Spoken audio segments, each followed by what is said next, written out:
Hello friends, welcome to JK SSV Adda season 4। जैसा कि हमने पिछले दो वीडियो के पहले हमने यहाँ पे टॉप 10 क्वेश्चंस लिए थे साइंस के ऊपर, तो उस वीडियो के अंदर काफ़ी अच्छा ये रिस्पांस आया था बच्चों का। तो बच्चों ने काफ़ी मुझे मैसेज किया था कि सर आप ना टॉप 50 क्वेश्चंस बनाओ साइंस के ऊपर। तो आज जो मैं सीरीज़ लेके आया हूँ ये है आपकी टॉप 100 क्वेश्चंस होंगे साइंस के ऊपर, जिसके अंदर हम फिजिक्स, केमिस्ट्री और बायोलॉजी के क्वेश्चंस करेंगे। ये 100 क्वेश्चन की जो सीरीज़ है ये उसमें से पार्ट 1 है। आज का ये पार्ट 1 है। हर एक पार्ट के अंदर यहाँ पे मैं 20 क्वेश्चंस आपके साथ डिस्कस करूँगा और यहाँ पे मुझे सिर्फ 5 डेज़ लगेंगे। 5 लेक्चर के अंदर आपके 100 क्वेश्चन हो जाएंगे। इसके बाद मैं यहाँ पे 200 की सीरीज़ लेके आऊँगा। उसमें भी हम कोई बेस्ट एमसीक्यूज करेंगे फिजिक्स, केमिस्ट्री और बायोलॉजी के ऊपर, जो कि आपके लिए इंपॉर्टेंट रहेंगे जेके एसएससी 4th क्लास के लिए और यहाँ पे पंचायत अकाउंट असिस्टेंट के लिए। मैं आपको पूरा सिलेबस जो है ना वो यहाँ पे एमसीक्यूज से ही करवा दूँगा। एमसीक्यूज पढ़ लेना मेरे अच्छी तरह से। ये पंचायत अकाउंट असिस्टेंट का होगा या 4th क्लास का होगा, वो उसी में से ही मैक्सिमम क्वेश्चन आपको उसी में से ही आपको दिख जाएंगे, जो भी क्वेश्चंस आएंगे।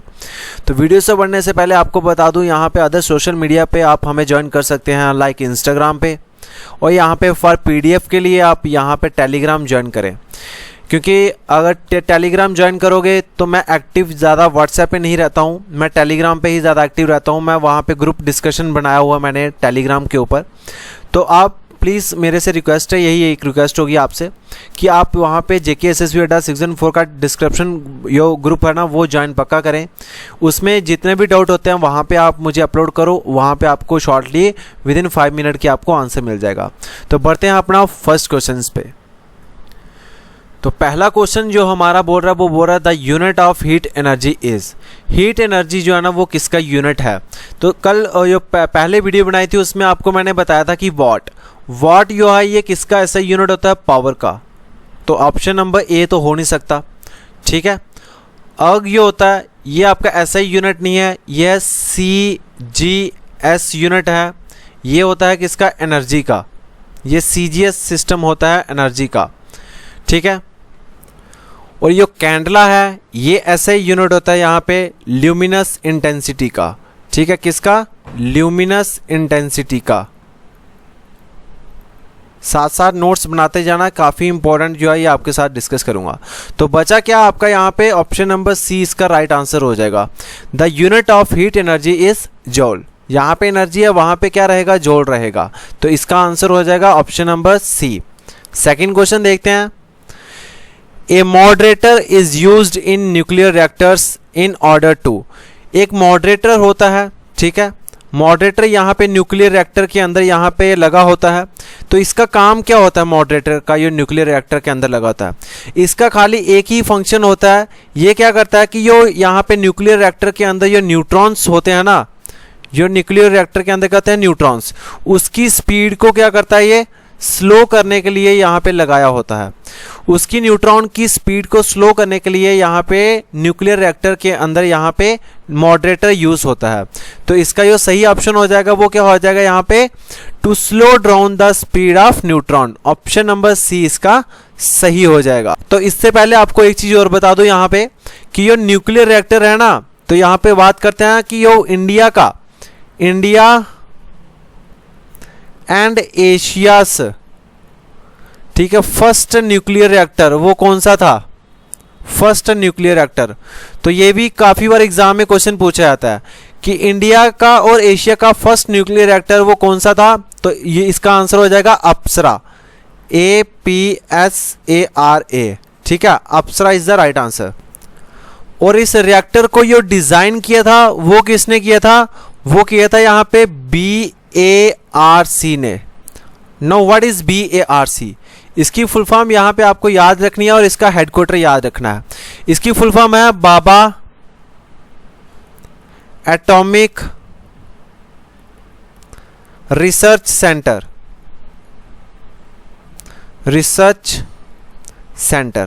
ठीक है। यहाँ पे बाबा का स्पेलिंग देख लेना आप, ठीक है, कि जो क्या होगा, बस बाबा एटॉमिक रिसर्च सेंटर इसका होगा, ठीक है। इसको क्या किया था, न्यूक्लियर यहाँ पे रिएक्टर को डिजाइन किया था, ठीक है। और इसका जो हेडक्वार्टर है, हेडक्वार्टर यहाँ पे इसका हो जाएगा मुंबई में,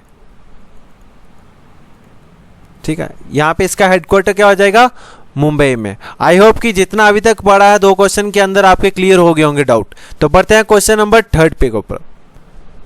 question number 3 is very very important, the 3 basic components of an atom. Last video के अंदर मैंने आपको ये पूरा बताया था कि ये 3 कंपोनेंट होते हैं, एटम के 3 पार्टिकल्स होते हैं, वो कौन कौन से होते हैं, ठीक है, ये हमने पूरा डिस्कस किया था। वो होता है इलेक्ट्रॉन, प्रोटॉन एंड न्यूट्रॉन, ये 3 पार्टिकल्स हैं एटम्स के। तो यहाँ पे आंसर क्या हो जाएगा, option number B is the right answer हो जाएगा, प्रोटॉन, न्यूट्रॉन और इलेक्ट्रॉन। गाइस आपको मुझे कमेंट सेक्शन के अंदर ये बताना है कि इलेक्ट्रॉन, प्रोटॉन और न्यूट्रॉन को डिस्कवर किसने किया था, क्योंकि लास्ट वीडियो के अंदर मैंने आपको ये पूरा बताया था। तो यहाँ पे अब थोड़ी सी बात कर लेते हैं इलेक्ट्रॉन, प्रोटॉन और न्यूट्रॉन की। इलेक्ट्रॉन, प्रोटॉन और न्यूट्रॉन की। इलेक्ट्रॉन्स जो होते हैं ये होते हैं negative charge. Electron always carry negative charge, ये भी क्वेश्चन बार बार पूछा जाता है, तो यहाँ पे नोट डाउन करना है। और ये प्रोटॉन्स होते हैं, proton carry always positive charge. Proton के पास कौन सा चार्ज होता है, पॉजिटिव चार्ज होता है। और ये न्यूट्रॉन होते हैं, इसका नो चार्ज। न्यूट्रॉन के ऊपर क्या होता है, नो चार्ज। यही रीज़न था कि ये न्यूट्रॉन जो है ना वो सबसे लेट में क्या हुआ, डिस्कवर किया गया था। सबसे लेट डिस्कवर हुआ 1932 के अंदर ये डिस्कवर किया था, इसलिए कि इसके ऊपर कोई चार्ज है कि नहीं है, इसलिए ये लेट डिस्कवर किया था, क्योंकि इसका क्या है, नो चार्ज। इसके ऊपर ना नेगेटिव चार्ज है ना पॉजिटिव चार्ज है। अब गाइस यहाँ पे आपको मैं एक चीज़ और बता दूँ, यहाँ पे एक क्वेश्चन और क्या पूछता है। सपोज ये मैंने बनाया यहाँ पे न्यूक्लियस, ठीक है, यहाँ पे न्यूक्लियस और इसके अंदर कुछ यहाँ पे एटम्स के पार्टिकल्स है, ठीक है, ये वाला आ गया। ये एक न्यूक्लियस है, ठीक है। अब यहाँ पे क्वेश्चन आता है कि जो इलेक्ट्रॉन्स जो होते हैं वो न्यूक्लियस के इनसाइड होते हैं या आउटसाइड होते हैं। ये काफ़ी बार एग्जाम में पूछा गया क्वेश्चन एसएससी में, ठीक है, कि जो यहाँ पे इलेक्ट्रॉन्स होते हैं वो इनसाइड होते हैं या आउटसाइड होते हैं न्यूक्लियस के। तो गाइस इसका जो सही आंसर हो जाएगा वो हो जाएगा यहाँ पे आउटसाइड, कि यहाँ पे पाए जाते हैं इलेक्ट्रॉन जो होंगे वो यहाँ पे न्यूक्लियस के आउटसाइड होते हैं, ठीक है। और अगर बात करते हैं हम प्रोटॉन प्लस न्यूट्रॉन की, प्रोटॉन और न्यूट्रॉन की, इनके अंदर ये न्यूक्लियस है, ठीक है, ये प्रोटॉन और न्यूट्रॉन जो है ना ये न्यूक्लियस के इनसाइड पाए जाते हैं, ठीक है। ये चीज़ें आपको याद रखनी है कि क्या प्रोटॉन और न्यूट्रॉन जो है ना ये इनसाइड पाए जाते हैं न्यूक्लियस के अंदर, और आउटसाइड क्या होता है, हमारा इलेक्ट्रॉन होता है। आई होप कि ये भी आपको क्लियर हो गया होगा। तो बढ़ते हैं आगे क्वेश्चन पे। At what temperature do the Fahrenheit and Celsius scale gives the same reading, ठीक है। यहाँ पे ये एक थर्मामीटर है, यहाँ पे ले लिया मैंने, और यहाँ पे मुझे ये बताया कि कितने टेम्परेचर के ऊपर फ़ारेनहाइट और सेल्सियस की जो रीडिंग है वो क्या होती है, सेम आएगी। तो इसका जो सही आंसर हो जाएगा वो हो जाएगा option number C, -40 degree. -40 degree के ऊपर यहाँ पे फ़ारेनहाइट और सेल्सियस की रीडिंग क्या होती है, सेम आती है। तो आई होप कि इसका आपको क्लियर हो गया होगा। तो गाइज़ यहाँ पे आपको एक चीज़ और समझा दूँ मैं कि यहाँ पे आपसे कन्वर्ज़न भी पूछ सकता है। कन्वर्ज़न क्या आते हैं कि आपको पता होना चाहिए कि मुझे फ़ारेनहाइट से सेल्सियस में कन्वर्ट करना है और सेल्सियस को फ़ारेनहाइट में कन्वर्ट करना है। तो ये भी आपको चीज़ें पता होनी चाहिए। तो इसका गाइस आपने छोटा वो फार्मूला पढ़ा था यहाँ पे, जब हम यहाँ पे सेल्सियस से यहाँ पे फ़ारेनहाइट में आना हो तो फार्मूला आपका यूज़ होता है यहाँ पे Fahrenheit is equals to C × 9/5 और यहाँ पे पूरा यहाँ पे प्लस कर देंगे कितना, 32। ये आ गया फ़ारेनहाइट निकालना आपने, ठीक है। सपोज कि मेरा ये टेम्परेचर, बॉडी का टेम्परेचर है वो यहाँ पे 35 डिग्री सेल्सियस आ रहा है। सपोज मेरा यहाँ पे 35 डिग्री सेल्सियस मेरा टेम्परेचर आ रहा है, ठीक है, और ये किस में दिया है, सेल्सियस में दिया। तो मुझे इसको कन्वर्ट करना है किस में, फ़ारेनहाइट में कन्वर्ट करना है। अगर फ़ारेनहाइट में कन्वर्ट करना है तो यहाँ पे उसके लिए फार्मूला पड़ा हुआ कि फ़ारेनहाइट का फार्मूला क्या है, फ़ारेनहाइट का फार्मूला है कि सेल्सियस जो आपको दिया वो यहाँ पे गिवन में वो लिख दो। तो कितना सेल्सियस है यहाँ पे, 35। तो C की जगह यहाँ पे आ जाएगा 35 इंटू ये 9 ऊपर रहेगा, अपॉन में 5 आ जाएगा, और यहाँ पे प्लस कितना आ जाएगा बाहर, 32। तो ये 5 1 या 5 से 7 टाइम ये चला जाएगा कितना, 35, और 7 इंटू 9 करोगे तो आपका आंसर आता है 63। तो 63 में यहाँ पे 32 मैं जोड़ देता हूँ, 63 में यहाँ पे 32 जोड़ दिया तो ये कितना हो जाएगा, यहाँ पे ये 3 + 2 कितना हो जाएगा 5, और यहाँ पे 6 + 3 कितना हो जाएगा 95 फ़ारेनहाइट। ठीक है, यहाँ पे मेरा कितना टेम्परेचर होगा बॉडी का 95 फ़ारेनहाइट यहाँ पे। तो यहाँ पे Celsius 35 degree Celsius, 35 degree Celsius किसके इक्वल होता है 95 डिग्री फ़ारेनहाइट के बराबर होता है। आई होप कि ये आपको क्लियर हो गया होगा। तो जब हम यहाँ पे फ़ारेनहाइट से सेल्सियस आना होता है, ठीक है, पहले हमने पढ़ा कि सेल्सियस से फ़ारेनहाइट आना, तो जब हम यहाँ पे फ़ारेनहाइट से सेल्सियस में आते हैं तो हमारे पास ये फार्मूला बन के आता है डराइव होके, ये पहले वाले से आता है। सेल्सियस निकालना होता है तो हम क्या करते हैं, एफ फ़ारेनहाइट जो हमें गिवन होगा उसमें से -32 कर देंगे, -32 वहाँ पे इंटू 5/9, ऊपर पिछले में क्या था 9/5 था, वो जब इधर आएगा इजिकल्स टू के इधर आता है तो वो क्या होता है उल्टी होती टर्म, तो 5/9 हो जाएगा, इसलिए हमने 5/9 से इसको मल्टीप्लाई कर दिया। ठीक है, एग्जाम्पल ले लेते हैं। एक एग्जाम्पल यहाँ पे ले लिया मैंने, कन्वर्ट 14 फ़ारेनहाइट इंटू सेल्सियस। मुझे 14 फ़ारेनहाइट से सेल्सियस में आना है, तो सेल्सियस में आने के लिए फार्मूला क्या है यहाँ पे F-32। F की वैल्यू यहाँ पे कितनी दी आपको 14, तो यहाँ पे F की वैल्यू रख देंगे 14 -32 और इंटू यहाँ पे कर देंगे कितना 5/9। तो जब मैं 32 में से 14 निकालूंगा तो मेरे पास जो आंसर निकल के आता है वो आता है यहाँ पे 18। ठीक है, 32 में से 14 निकालो तो आपके पास कितना आएगा 18, बट माइनस जो है वो बड़ी वाली के साथ है, तो यहाँ पे आ जाएगा -18। तो -18 इंटू 5/9, ये 9 × 9 और 9 से 2 टाइम 18, तो ये कितना हो जाएगा 5 × 10 और साथ में माइनस, तो -10 डिग्री सेल्सियस हो जाएगा। ठीक है, 14 डिग्री फ़ारेनहाइट इजिकल्स टू कितना -10 डिग्री सेल्सियस।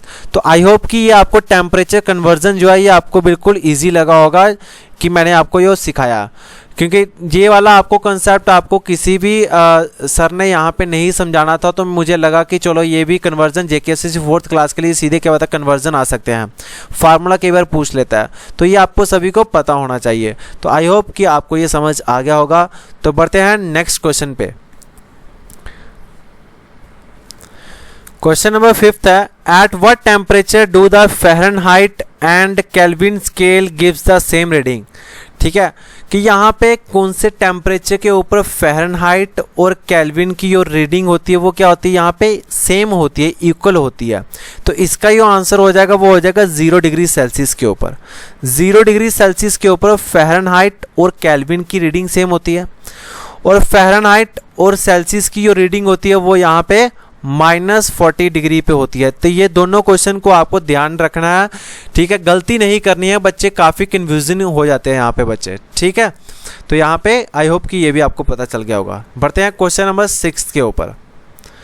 क्वेश्चन नंबर 6 यहाँ पे आ रहा है, in very cold countries alcohol is used as a thermometric liquid because. बड़ी सारी कोल्ड कंट्रीज होती है ना, तो वहाँ पे जो थर्मामीटर बेसिकली हम यूज़ करते हैं फीवर के लिए, तो वहाँ पे जो थर्मामीटर जो है ना वो अल्कोहल वाला यूज़ करते हैं। काफ़ी सारी जो कंट्रीज होती है कोल्ड कंट्रीज होती है, यहाँ पे माइनस टेम्परेचर होता है, ठीक है। तो वहाँ पे जो थर्मामीटर जो यूज़ करते हैं वो कौन सा करते हैं, अल्कोहल वाला करते हैं।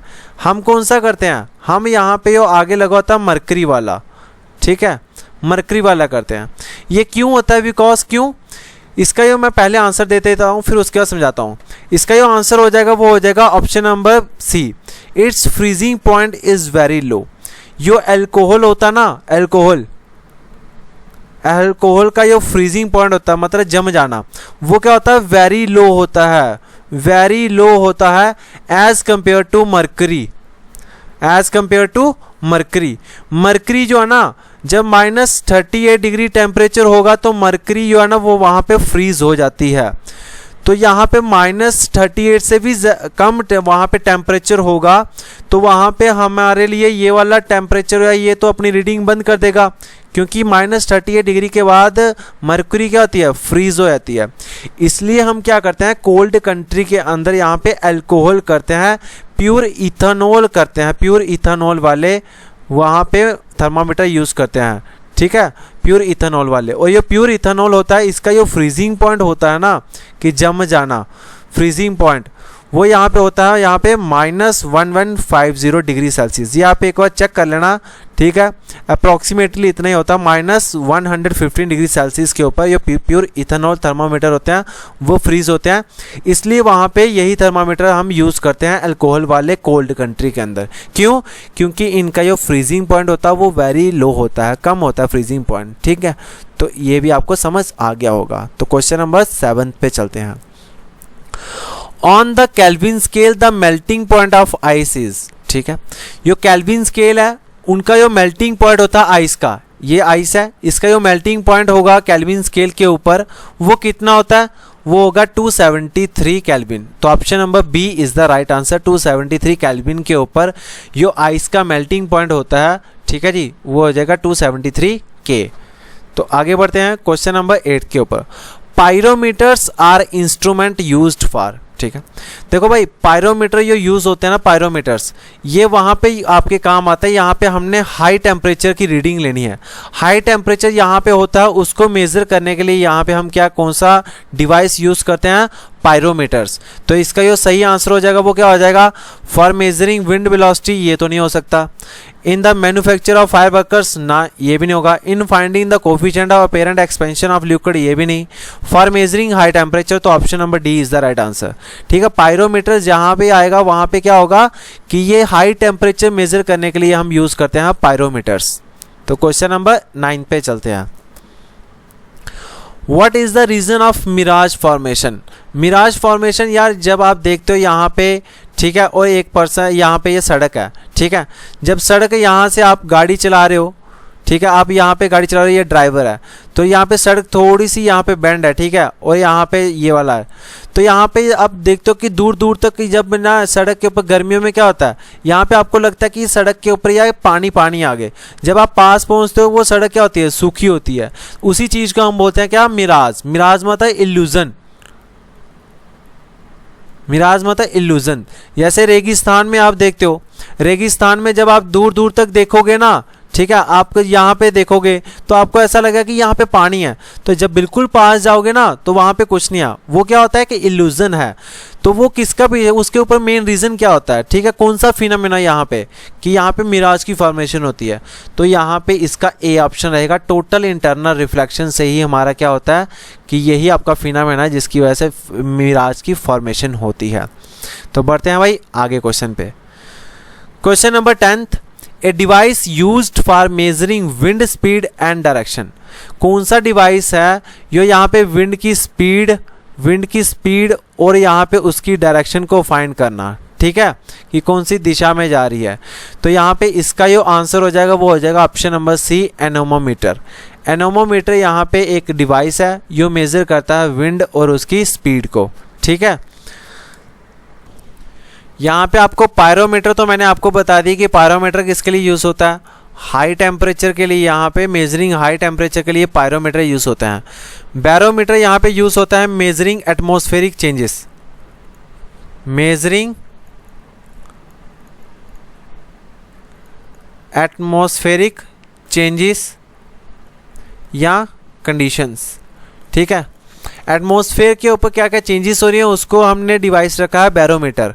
एक डिवाइस आता है मैनोमीटर, ये यूज़ होता है यहाँ पे, ये मेजरिंग डिवाइस है यहाँ पे प्रेशर ऑफ गैस, कि गैस का यहाँ पे कितना प्रेशर है, प्रेशर ऑफ गैस को यहाँ पे रीड करता है, तो वो होता है मैनोमीटर्स।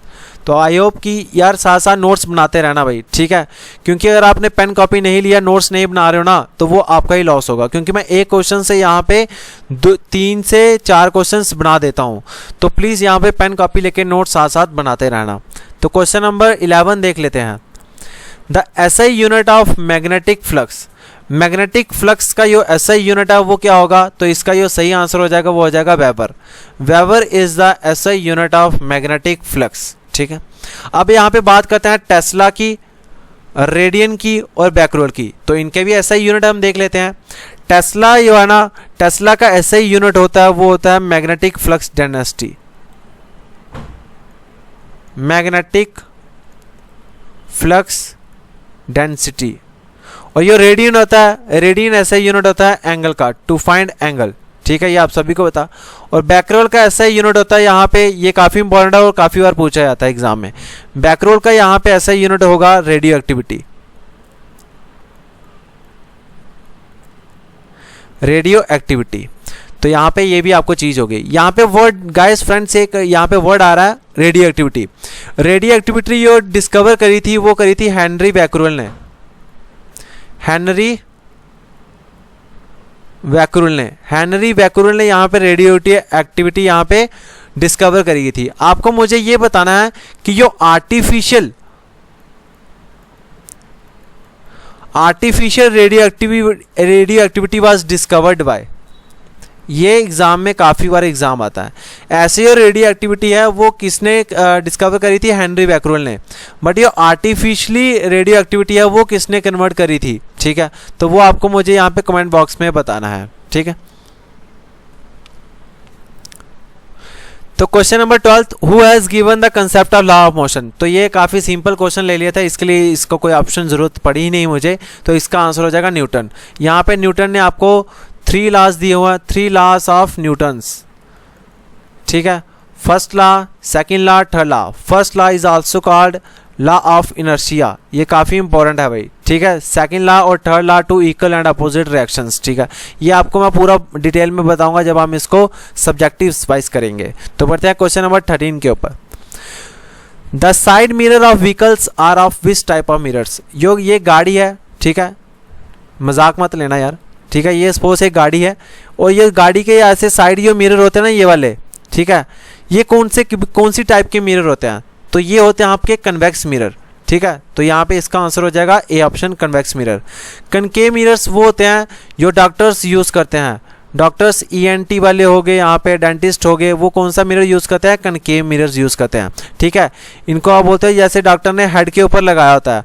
ठीक है, ये चेक करने के लिए होता है कि यहाँ पे थ्रॉट, ईयर और नोज के अंदर जो ENT होते हैं वो चेक करते हैं। तो पढ़ते हैं क्वेश्चन नंबर 14 के ऊपर। Hydraulic lift works on the principle of. ये हाइड्रोलिक लिफ्ट है, ये कौन से प्रिंसिपल के ऊपर वर्क करता है, तो इसका जो आंसर होगा वो हो जाएगा पास्कल्स लॉ। ठीक है, ये पास्कल्स लॉ क्या है ये भी मैं आपको पूरा डिटेल में बताऊंगा बाद में। ठीक है, यहाँ पे आप MCQs कर रहे हैं तो यहाँ पे टॉप 20 MCQs हम जल्दी जल्दी कर लेते हैं। The process of conversion of solid to liquid is called. देखो यहाँ पे अब ये हम सारे करेंगे, सारे के सारे जितने भी कन्वर्जन है ना, इसमें से आपको एक क्वेश्चन पक्का मिलेगा आपको। ठीक है, या चाहे वो पंचायत का हो चाहे वो JKSSB का हो। ठीक है, 4th क्लास का। The process of conversion of solid to liquid. जब हम सॉलिड किसी चीज़ को सॉलिड से हम क्या करते हैं, गैस की फॉर्म में लाते हैं, सॉलिड से गैस की फॉर्म में लाते हैं, उसको हम बोलते हैं सब्लिमेशंस। ठीक है, तो सब्लिमेशंस होगा क्या कि सॉलिड से लिक्विड आना। अब ये कंडेंसेशन, एवेपोरेशन, सॉलिडिफिकेशन क्या है, तो इसको भी हम ध्यान से देख लेते हैं एक बार। मैं इसका आपको पूरा डिटेल में यहाँ पे लिख के दे देता हूँ। ये सारे कन्वर्जन्स मैंने लिख दिए हैं, ये काफ़ी इंपॉर्टेंट है और गाइस इसके नोट्स पक्का बना लेना।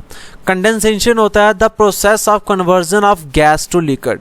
जब हम किसी चीज़ को गैस से लिक्विड में लाते हैं ना, उसी चीज़ को हम क्या बोलते हैं, कंडेंसेशन। और एवेपोरेशन क्या होता है, जब हम किसी लिक्विड को कन्वर्ट करते हैं गैस के अंदर। ठीक है, सॉलिड को गैस के अंदर करते हैं उसको हम बोलते हैं सब्लिमेशंस, और जब लिक्विड को गैस के अंदर करते हैं तो हम बोलते हैं उसको एवेपोरेशन। और सॉलिडिफिकेशन क्या होती है कि हम किसी लिक्विड को सॉलिड की फॉर्म में ला रहे हैं। ठीक है, कन्वर्ट कर रहे हैं लिक्विड को सॉलिड में, उसको सॉलिडिफिकेशन बोलते हैं। और मेल्टिंग आप सभी को पता है कि मेल्टिंग क्या होता है, किसी भी चीज़ सॉलिड को हम क्या करते हैं, लिक्विड में कन्वर्ट करते हैं। For example ice. ठीक है, जो आप आइस जो रेफ्रिजरेटर में करते हो, ये क्या होती है, जब इसको जम जाती है तो ये क्या होती है, सॉलिड हो जाती है। ठीक है, जब इसको हम पिघाल दें तो ये किसकी फॉर्म में आ जाएगी, लिक्विड की फॉर्म में आ जाएगी। तो सॉलिड से लिक्विड हुई तो मतलब मेल्टिंग आइस, तो ये इसकी एग्जांपल होगी। ओके, तो बढ़ते हैं क्वेश्चन नंबर 16 के ऊपर। हु डिस्कवर्ड पेंसिलिन, काफ़ी इंपॉर्टेंट है भाई, ठीक है। एंटीबायोटिक था पेंसिलिन और ये डिस्कवर किया था फर्स्ट टाइम किसने, सर अलेक्जेंडर फ्लेमिंग ने। तो option number C is the right answer. यहाँ पे गाइस आपको एक ऑप्शन दिख रहा है रॉबर्ट हुक, आपको मुझे बताना कि रॉबर्ट हुक ने क्या डिस्कवर किया था, ठीक है। रॉबर्ट हुक ने क्या डिस्कवर किया था ये कमेंट बॉक्स के अंदर मुझे बताना है भाई। क्वेश्चन नंबर 17 देख लेते हैं। Which enzyme is found in human saliva, human का जो सलाइवा होता है उसमें कौन सा एंजाइम पाया जाता है, वेरी वेरी इंपॉर्टेंट क्वेश्चन। तो इसमें जो पाया जाता है वो पाया जाता है पिटाइलिन, ठीक है। Option number A is the right answer, ptyalin. तो पिटाइलिन इसमें पाया जाता है। क्वेश्चन नंबर 18 देख लेते हैं।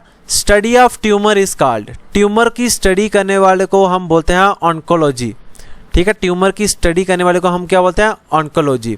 तो यार डर्मेटोलॉजी जो होता है ये होता है स्किन की स्टडी करने वाले को। ये लास्ट वीडियो के अंदर मैंने क्वेश्चन भी पूछा था आपसे। डर्मेटोलॉजी होता है स्किन की स्टडी करने वाले को, और यहाँ पे जो पेडोलॉजी होता है, पेडोलॉजी होगा वो होता है सॉइल की स्टडी करने वाले को हम बोलते हैं पेडोलॉजी। अब यहाँ पे बचा हाइग्रोमीटर, ये होता है यूज कहाँ पे, measuring the humidity of air, humidity of air, ठीक है। जो हवा में ह्यूमिडिटी है आज वो कितनी होगी, वो डिवाइस होता है जिसको मेजर करने वाला, वो कौन सा होता है, हाइग्रोमीटर। तो इसका भी सही आंसर हो जाएगा। साथ साथ नोट्स बनाते रहना गाइस। ये भी वेरी वेरी इंपॉर्टेंट क्वेश्चन है। Which is the sweetest sugar, इन चारों ऑप्शन में से स्वीटेस्ट शुगर कौन सी है, तो इसका जो सही आंसर हो जाएगा वो हो जाएगा फ्रक्टोस। फ्रक्टोस जो है ना वो स्वीटेस्ट शुगर है भाई। Option number D is the right answer. Question number 20। Which acid is present in grapes, grapes के अंदर जो है ना वो कौन सा एसिड पाया जाता है, तो ये आप सभी को पता होगा कि ग्रेप्स के अंदर पाया जाता है टार्ट्रिक एसिड, ठीक है। Tartaric acid is the right answer. अब गाइज यहाँ पे आता है साइट्रिक एसिड। साइट्रिक एसिड होता है यहाँ पे जो खटास वाले होते हैं, जैसे लेमन हो गया, ऑरेंज हो गया, ये सारे के सारे अंदर साइट्रिक एसिड के पाए जाते हैं। यूमैलिक एसिड होता है, ये मैक्सिमम फ्रूट्स के अंदर ही पाया जाता है, ठीक है। और इसमें एप्पल है, ठीक है। मालिक एसिड जो प्रेजेंट होता है वो किस में पाया जाता है, एप्पल्स के में पाया जाता है। और ऑक्जेलिक एसिड जो है ये पाया जाता है आपका टमाटोस में, ठीक है। ये पाया जाता है किसमें, टमाटोस के अंदर। आई होप कि आपको ये पूरा वीडियो जो है आज का लेक्चर है वो काफ़ी पसंद आया होगा। अगर पसंद आया होगा तो प्लीज़ कमेंट बॉक्स के अंदर आप मुझे पक्का बताएं कि कैसा लेक्चर लगा आपको।